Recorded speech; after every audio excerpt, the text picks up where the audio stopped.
নমস্কার বন্ধুরা, শীতকাল এসে গেছে। পিঠে পুলি খাওয়ার জন্য মনটা কেমন ছটফট করে, তাই না?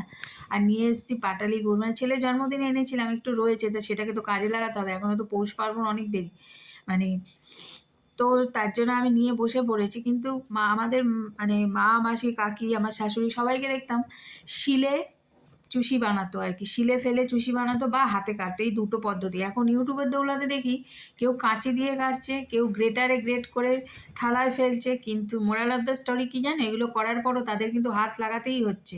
তার মানে হাত ছাড়া গতি নেই। মানে ওগুলোতে ঘষলে পরে দেখা যাচ্ছে সেরকম ভালো হচ্ছে না, সেই আবার হাত দিয়ে ঘষছে।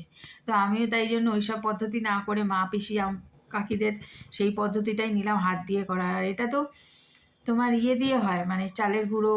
আমার মা ঠাদের দেখতাম চালের গুঁড়ো, শাশুড়ি মাকেও দেখতাম, বা ময়দা এই দিয়ে করতো। আমি কিন্তু এটা সুজি দিয়ে করেছি, এটা দিয়ে খেতেও খুব ভালো হয়, তাই না? আজ আসি।